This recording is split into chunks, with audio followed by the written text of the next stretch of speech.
4초짜리 CCTV입니다. 사고 났네요. 오토바이가 쓰러져 있네요. 자동차랑. 어떤 내용일까요? 보시겠습니다. 왕복 2차로 도로에서 어떤 사고가 있었을까요? 이런. 다시.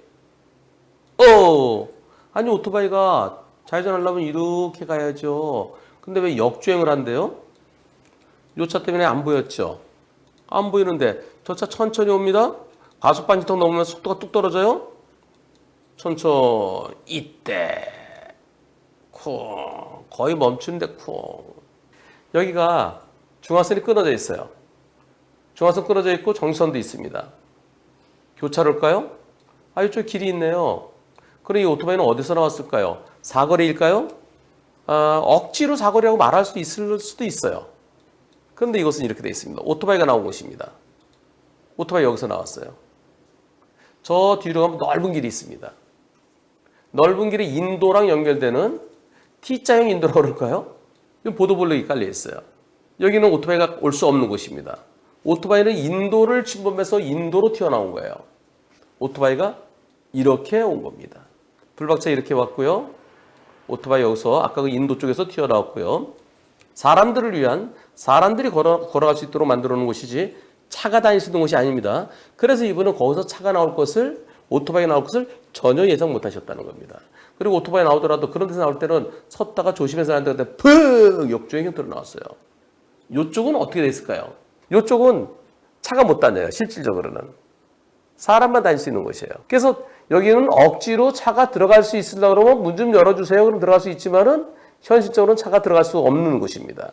문의는 교차로지만 이쪽은 그렇다 치더라도 이쪽은 차가 들어가려면 들어갈 수 있어요. 여기까지요. 하지만 오토바이 나온 쪽은 사람이 다니는 곳입니다. 그런데 오토바이 쪽에서 70대 30을 주장해요. 불박차 운전자는 100대 빵을 주장하십니다. 소송 갔어요. 소송 가서 상대 측에서 이번 사고는 신호등 없는 교차로 사거리에서 사고입니다. 오토바이가 좌회전, 요 자동차가 직진, 70대 30입니다. 보험사 도표를 딱 제출해요. 거기에 대해서 반박하는 준비서면을 쓰셨습니다. 준비서면 원고, 누구누구, 피고, 무슨 보험사. 그리고 보세요. 자, 상대 측의 답변서에서 주장한 것에 반박합니다. 자, 피고는 70대 30이라고 주장합니다. 그런데 반론하겠습니다. 자, 여기는요, 약도는 사실과 다릅니다. 다른 약도를 올려놨어요.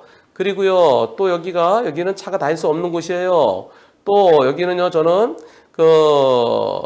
과속방지턱이 있는데 교통사고 사실하기는 과속방지턱이 빠져 있네요. 그리고 상대차는 도로 좌측에 있는 작은 상가 주차장과 무슨 빌딩 사이에서 여기는 도로가 없고 인도에 연결된 부분입니다. 즉 오토바이가 나온 것은 인도입니다. 차가 다닐 수 없는 곳입니다. 보험사에서는 사거리에서 신호 없는 교차로에서 좌회전대 직진이라고 그러는데 어쩌고 그래서 저는요 정상대로 가고 있었고요. 상대 쪽에서 그래서 길이 아닌 곳에서 갑자기 튀어나왔으니까 100대 빵 판결을 내리시기 바랍니다. 당시 저는 어디를 어떻게 가고 있었고요. 또 뭐 어쩌고 저쩌고 돼 있고요. 또 어쩌게 과속방지턱이 어떻고요. 속도가 쭉 떨어져 있었습니다. 네, 그리고 여기는 횡단보도에 보행자도 없었고요. 근처에 횡단하려는 사람도 없고 횡단하는 중에 사람도 없었습니다. 자, 저는요 여기서요 횡단보도에 사람이 없어 천천히 과속방지턱 지나갔고요. 근데 갑자기 튀어나왔어요. 그래서 도저히 피할 수 없었습니다. 한국안전교통공단의 속도가 31대 16m, 21대 10m의 제동거리가 필요하다고 하는데 이건 잘못인 것 같은데요. 21대는 20km로 가면은 한 5m 정도면 5m? 5, 6m면 멈출 수 있고요. 30이면 한 10m에서 한 12m면 멈출 텐데요. 그리고 한국안전교통공단이 있나요? 교통안전공단은 있지만 한국안전교통공단은 제가 처음 들어봤습니다. 자, 그리고 상대 쪽에서는 천천히 들어왔으면 사고가 안 났을 텐데요. 저 차가 제대로 좌회전했으면 사고가 발생됐을까요? 제가 아무리 빨리 멈춘다 하더라도 피할 수 있을까요? 네, 엄청 길게 쓰였어요. 그 다음에 우리 아들이 지금 수험생인데요.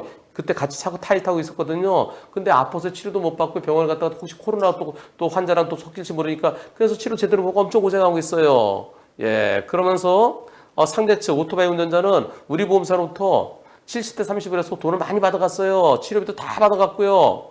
그리고 합의금도 뭐 100만 원인가 얼마 받아갔고요. 우리는 제대로 우리 고생하는데 오토바이 운전자 이렇게 많이 받은 게 이게 정의롭나요? 그리고 대법원에서는 우선권 있는 차가 가는데 오른쪽에서 오는 차가 빠르게 달렸을 때 그럴 때는 일시정지하지 않았더라 잘못이 없다는 그런 판결도 있습니다. 네, 그럼 쭉 가면서 아들이 고생하고 상대는 차량 수리비 30% 받아갖고 치료비 26만 원 받아갖고 또 합의금 위로금리로 합의금으로 106만 원을 받아갔어요. 이렇게 많이 받아간 게 이게 맞습니까? 따라서 이거는 100대 빵이어야 됩니다. 어떠세요, 여러분들? 어떤 느낌이세요? 이렇게 써내면은 판사가 읽어볼까요? 판사가 바빠요. 준비서면에 바빠서 판결에 이유도 안 쓰잖아요. 그냥 몇 대 몇 그거만 하잖아요. 제가 어젯밤에 저거 읽느라고요. 한참 걸렸어요. 안 읽습니다, 저거. 판사가 안 읽어요. 읽는 판사도 있겠지만 일반적으로 후루룩 안 읽어요.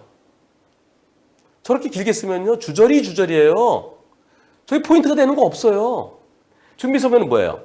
판사님, 제 주장을 제가 가서 얘기하고 싶은데요. 근데 가서 얘기하고 싶은데 판사님이 시간이 없으시잖아요. 저 안 만나 주실 거잖아요.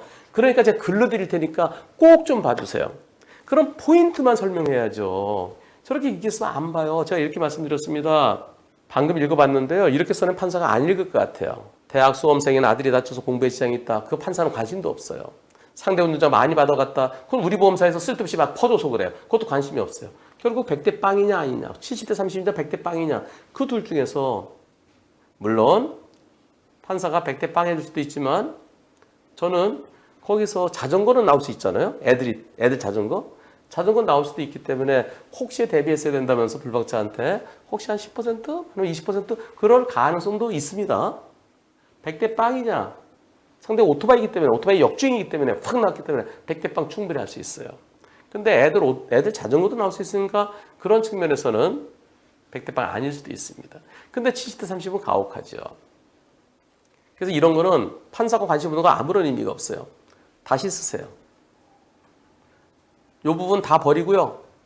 앞에 거 4분의 1로 줄여주세요. 그리고 제가 지난번에 방송에 설명한 토대로 4분의 1로 줄여서 다시 올려주세요. 다시 확 줄여서 올립니다. 보험사는 70대 30이래요. 그런데요, 존경하는 재판장님 저런 거 우리는 안 써요. 근데 일반인들은 보통 쓰시죠. 예. 그러나 약도가 다릅니다. 이건 괜찮아요. 피고측에서 내는 약도랑 다릅니다. 로드뷰 캡처해서 내면 돼요. 갑자기 10부 중에 1이 그거 같아요. 자, 그 다음에 여기 이 약도에 교통사고 사실확인원에 마치 차가 나올 수 있는 것처럼 되어 있는 거기는 인도입니다. 사진. 갑자기 10부 중에 3이 사진일 것 같아요. 여기도 이렇게 뭐 길게 쓸 필요 없어요. 이쪽으로 쭉 나가면 차도에서 바로 올라올 수 있는 것인지 아니면 인도 턱이 있는지 그걸 쓰세요. 자, 이렇기 때문에 여기는 오토바이가 차가 올 수 없는 곳입니다. 오토바이가 절대 올 수 없는 것입니다. 그걸 써내세요. 그 다음에 보험사에서 무슨 과실기준표 파란 책 그거는 쓸 필요도 없어요. 왜 보험사 책이 그걸 뭐하러 얘기합니까? 네, 보험사는 자기들의 내부 지침인 그 과실기준표에 의해서 70대 30을 주장하는데 근데 그것은 차가 다닐 수 있는 교차로에서 사고죠. 지금은 차가 다닐 수 없는 인도에서 튀어나온 겁니다. 그렇게 쓰세요. 그러면서 여기다가 저는요 조심했는데 이렇게 쓸 필요 없어요. 저는 그 앞에 횡단보도에 과속방이 더 넘으면서 속도가 줄어들었고요. 그리고 인도에 인도랜다. 횡단보도에 통행하는 사람도 없고 통행하는 사람도 없어서 그래서 조심해서 가고 있었는데 자동차나 오토바이가 나올 수 없는 사람들의 보행자를 위한 인도에서 갑자기 역주행으로 튀어나왔습니다. 미리 보이지도 않았고 도저히 피할 수도 없었던 사고입니다. 네, 이런 거 굳이 그렇게 길게 할 필요 없어요. 또 대법원에서 교차로에 선진입한 차량이 정시선 지키지 않았더라도 비정상으로 진입하는 차에게 대비할 의무는 없다. 자동차가 신호도 없는 교차로에서 일시정지는 하지 않았지만 이미 지나가고 있는데 거의 절반 이상 지나갔는데 오토바이가 빵 달려와갖고 오토바이 사망사고 같은데요. 여기 도라고 돼 있어요. 도라고 되어 있는 형사 판결이에요. 그래서 오토바이 운전자 사망했는데 무죄 판결 선고된 거죠. 도라는 것은 100대 빵이다 아니다가 없어요. 예, 요거는 참 청구 잘하셨어요. 비정상적으로 진입한 차의 잘못이지 일시정지하지 않았다고 해서 그것이 잘못이 그 사망 사고인데도 무죄 판결이 선고된 게 있습니다. 그렇게 좀 설명을 좀 해주는 게 좋아요. 100대 빵은 아니에요. 도 상대차가 갑자기 튀어나왔습니다. 이렇게 쭉 쓰셨는데요. 뭐 한국안전교통공단 이거 필요 없어요. 그리고 불명확해요. 결국은 이렇게 많이 쓰셨는데요. 오토바이가 제대로 된 좌회전에서 사고 발생할 수 있었을까요? 이거 다시 4분의 1로 줄이세요. 여기는 오토바이가 나올 수 없는 곳이다. 오토바이가 나올 수 없는 곳에서 그냥 나온 것도 아니고 오토바이가 이렇게 역주행으로 갑자기 튀어나왔다. 중앙선이 끊어져 있지만 이것은 요쪽으로 가끔 들어가는 차들, 여기서 가끔 나오는 차들을 위해서이지 요 오토바이가 온 쪽을 위한 것이 아니다. 따라서 이것은 오토바이와 사고가 신호등 없는 교차로 사고가 아니라 인도에서 갑자기 돌진된 오토바이 사고다. 오토바이 쪽은 차가 나올 수 있는 것이 아니라서 그래서 거기서 오토바이가 갑자기 튀어나올 것을 전혀 예상하지 못했다. 그렇게만 쓰셔도 판사가 알아듣습니다. 더 줄이세요. 한눈에 알아봐야 돼요. 사진을 먼저 캡처해놓고 사진 밑에 설명을 쓰세요. 그림 동화책처럼 쓰세요. 글씨는 큼직큼직하게 한 12포인트 정도로. 나중에 100대 0이 나올지 불박차도 일부 잘못 있을지 그건 이제 끝까지 가봐야 되죠. 좋은 결과 기원하겠습니다.